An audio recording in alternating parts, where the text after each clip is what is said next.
C'est là. Amen, amen. Mais c'est un problème. Je vais moi-même me gérer. Je vais prendre quelques minutes pour partager avec vous.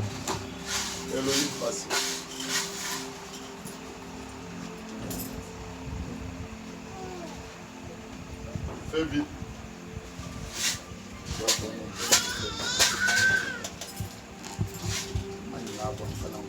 Je disais que je vais prendre quelques temps. Avec l'aide du Seigneur, on croit qu'on pourra arriver. Nous allons partir d'un passage biblique avant même de pouvoir annoncer le thème. Nous sommes dans Job, chapitre 2, verset du 1er au 10e, et nous allons nous arrêter à un certain niveau, nous irons lire à la maison.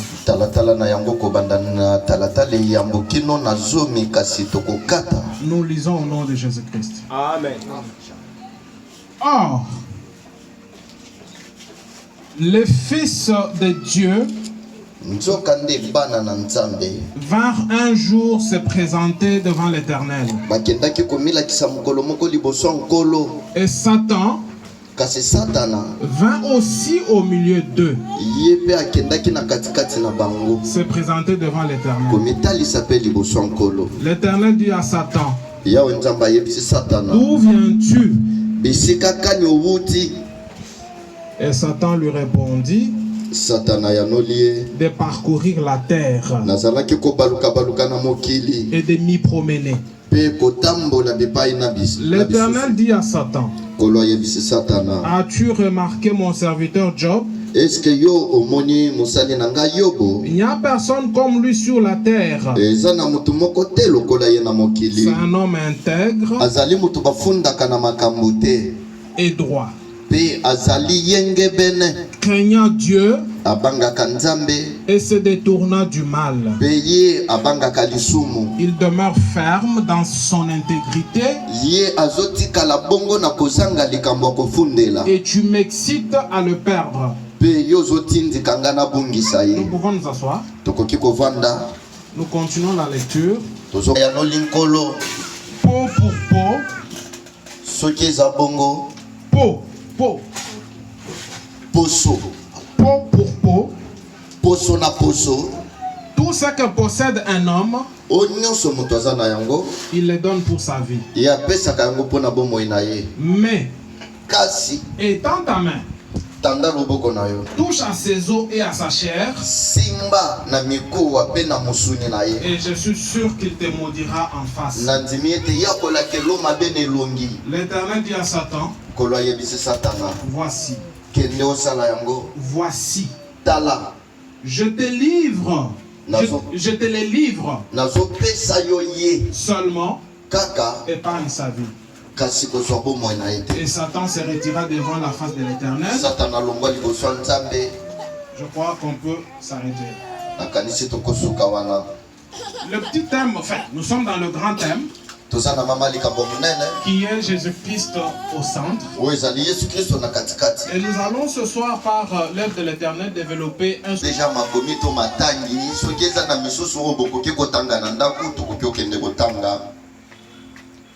Avant d'introduire mon petit message,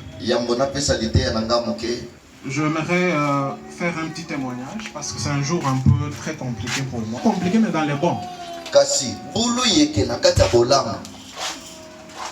Ce ministère a aujourd'hui, si j'ai bonne mémoire, 9 mois. C'est ça.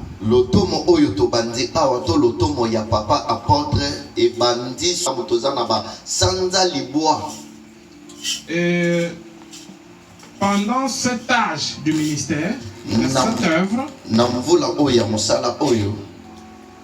je peux dire le ministère commence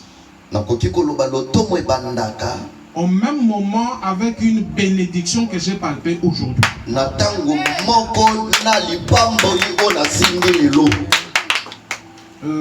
Pour ceux qui le savent,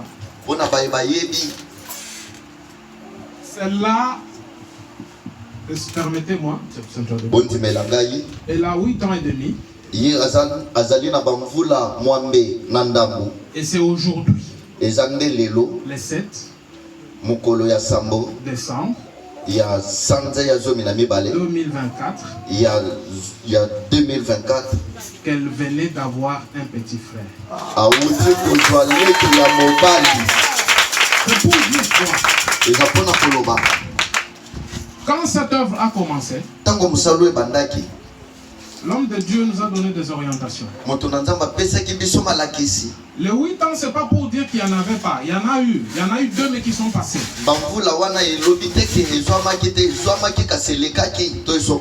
Mais il nous a donné une orientation. Au point que, quand vous avez commencé, moi je ne venais presque pas.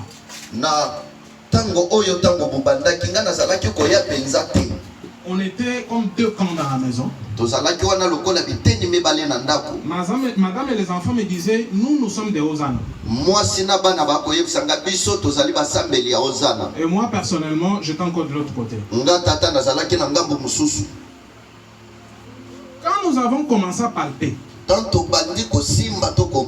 c'est que Hosanna ou le ministère Hosanna était en mesure d'apporter dans la vie de gens.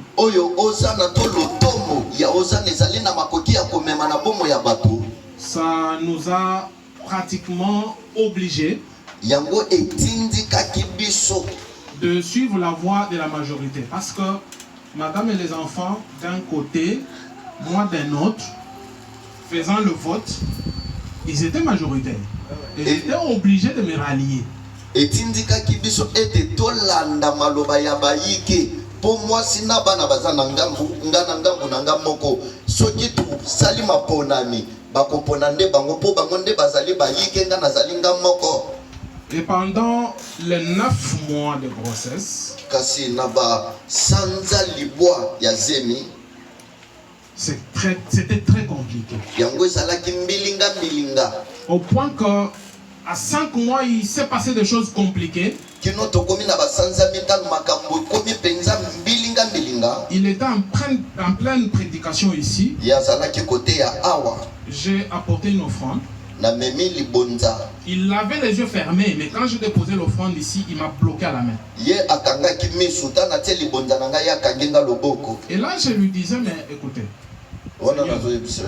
c'est toi qui as voulu qu'il vienne. Parce qu'à un moment donné, on doit se dire de vérité, on était fatigué de demander. Comme tu as voulu qu'il soit là, ne permet pas qu'il y ait une fausse couche. C'était arrivé à des moments très très compliqués. Mais quand aujourd'hui, Dieu vous fait grâce. Après avoir transporté 2 filles, d'avoir ou de prendre dans vos bras un garçon, pas nécessairement un garçon, mais un fils d'une promesse, parce que il y a eu beaucoup de messages. Kasi mwana mobali yelaka po masakoli pesama kina lolenge nyoso ya kopesama. Des prophètes qui venaient chez nous. Yala na basakoli koye pa na biso. Le voyez. Bazalaki omona ye. Voit un garçon. Ba omona elenge mobali. Au point que je commençais à me dire, mais finalement il y a que vous qui vous voyez, moi je vois pas quoi. Na tango na komi koloba kaka bino nde bomona kangana komona te. L'Éternel attendait que je voie aujourd'hui. Kasi ya wazalaki kozela na mona lelo. Je rends grâce à son nom. Et je suis infiniment reconnaissant. Papa était passé plus d'une fois, il passe. Les intercesseurs ici plus d'une fois. Il y en a qui voyaient des messages. Aujourd'hui, l'Éternel a voulu que ce qu'il avait promis se réalise. Eza nebele bazalaki komona ba message kasi lelo nzamba ndimete wala kaki eko kisama elata ndoto elati nzoto koki kobetela nzambe maboko te pona ndoto elati nzoto. masakoli elati nzoto wezalaki na molimo ekomi kosimbama na maboko. Je pouvais avoir de la peine si je ne me déchargeais pas. J'ai au moins fait ce qu'il fallait faire. Notre sous-thème est intitulé La crainte de l'Éternel. La crainte de Dieu. Et nous avons lu dans le passage biblique tout à l'heure, on nous parle d'un homme appelé Job. Ça a été un homme comme toi et comme moi. Ça paraît comme une histoire, mais c'est une réalité en fait. Au jour d'aujourd'hui, nous avons des générations passées, nous avons des grands-parents, arrière-grands-parents, ainsi de suite. Si on vous raconte cette histoire, vous n'allez pas dire qu'ils n'ont pas existé.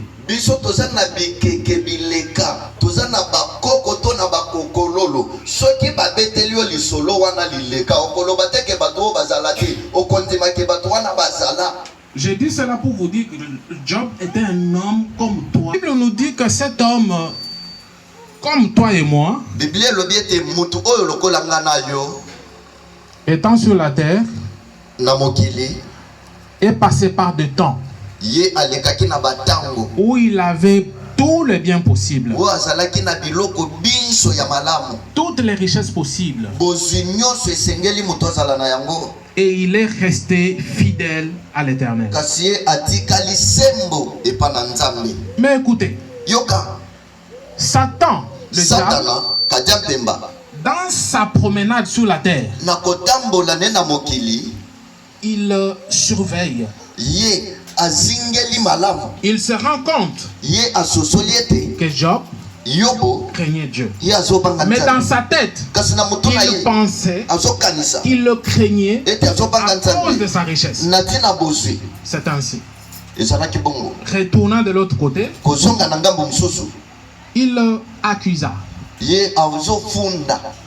C'est pourquoi les enfants de Dieu sont appelés à une réserve. Si vous vous rendez compte qu'à tout moment vous êtes en train d'accuser quelqu'un, que ce soit au service, que ce soit dans un domaine plus particulier, en tout cas c'est très dangereux.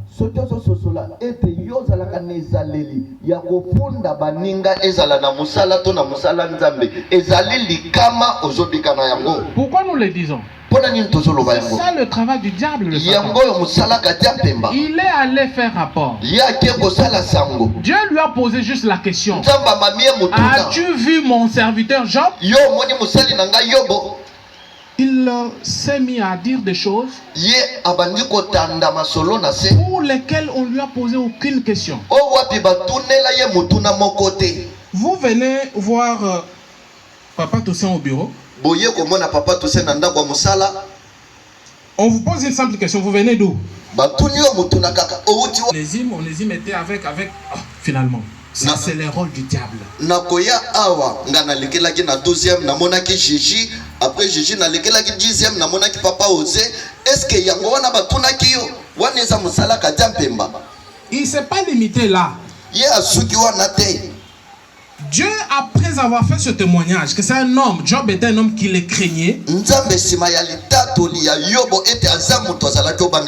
diable s'était dit que la crainte de Job par rapport à Dieu était due aux richesses, aux bénédictions. L'Éternel qui connaît comment on les craint savait que ce n'était pas à cause de bien. Mais ce qui semble un peu choquant,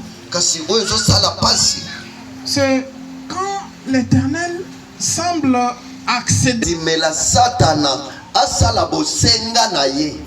Du moins il accepte, mais il met des limites.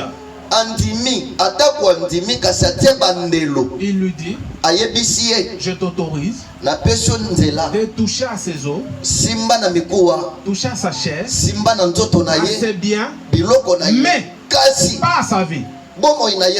Et le diable est resté dans les limites prescrites par l'Éternel. Il est redescendu sur la terre.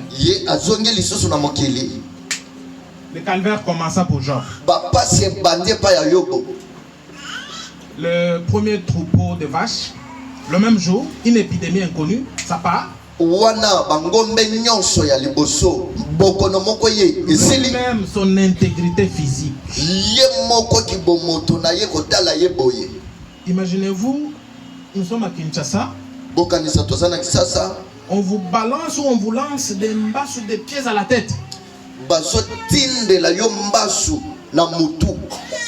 qu'il y en a même dans les mains. Vous allez vous gratter avec quoi? C'était ça qui était arrivé à Job.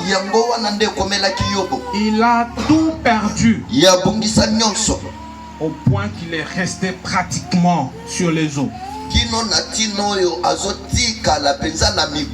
Mais ce qui m'intéresse dans tout ça, c'est quoi? Malgré tout ce qui lui est arrivé, malgré toute la souffrance, Job n'a pas chancelé. Gratitude pendant le malheur.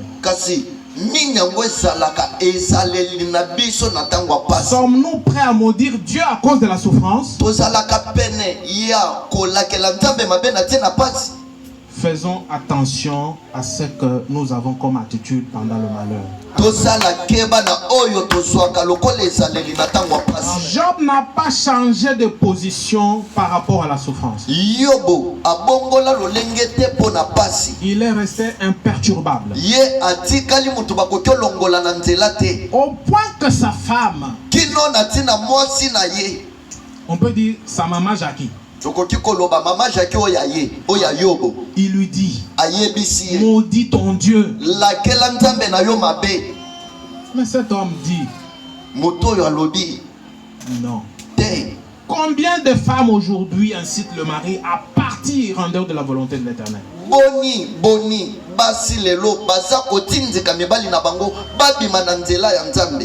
Soyons dans l'hypothèse où Job avait écouté sa femme parce que c'est sa première conseillère.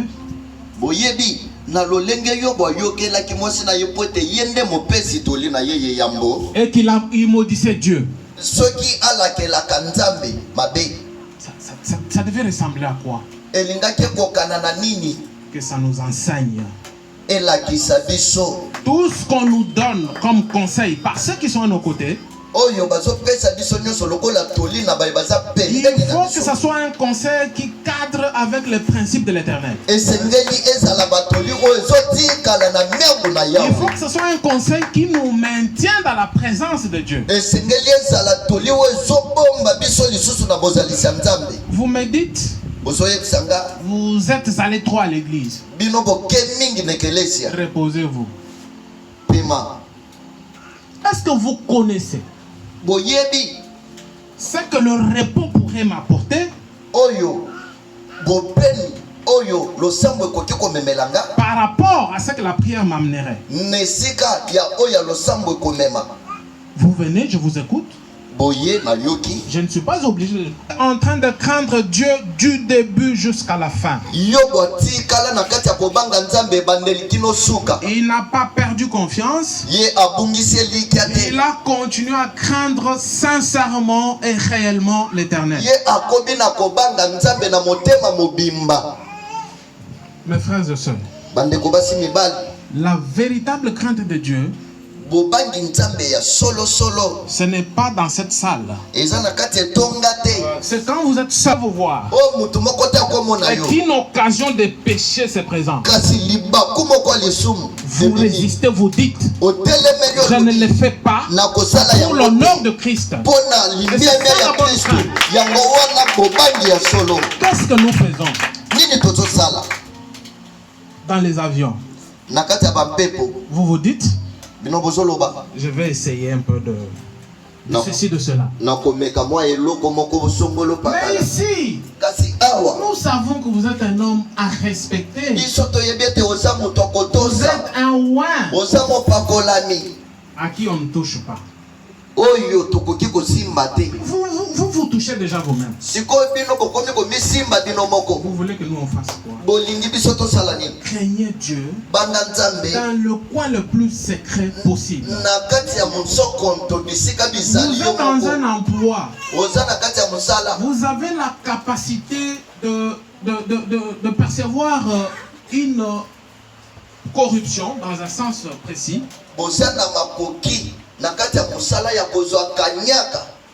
On vous amène 50 000 $.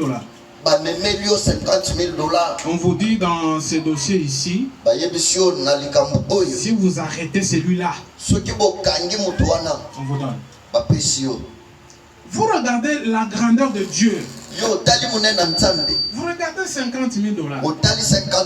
Vous regardez votre vie. Vous vous dites, je peux avoir 50 000 €. Ça finira demain.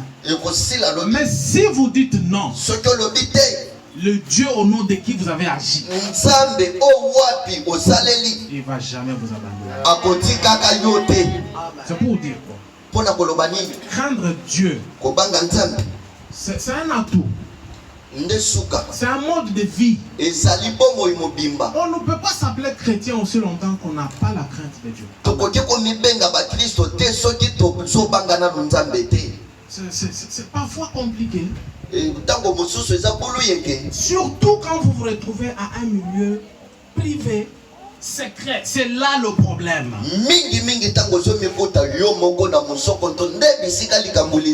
Vous appelez le fait d'avoir péché, vous dites que vous avez une occasion.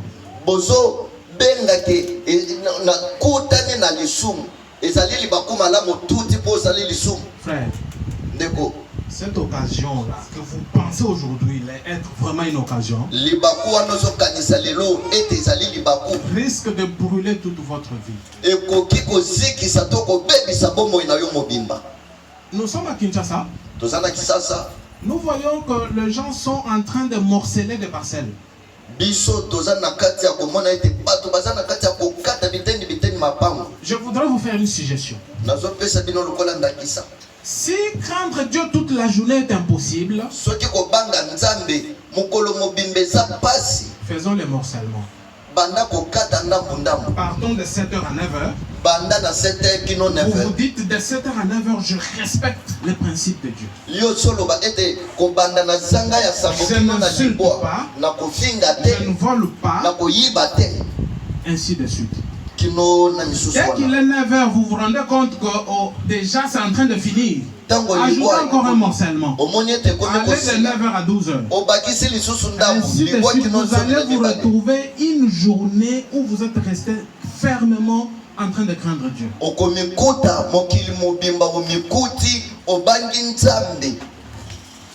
Que Dieu nous aide. Que l'Éternel n'est pas à confondre avec la peur. La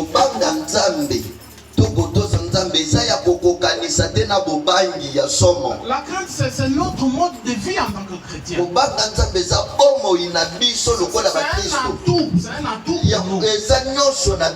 Mais la peur, c'est un sentiment par rapport à certaines réactions, par rapport aux événements. Je peux vous dire, cet homme-là tue les gens. J'ai peur de lui. Avoir peur de quelqu'un est différent de craindre quelqu'un. J'aimerais ici qu'on soit précis. On parle de la crainte quand il s'agit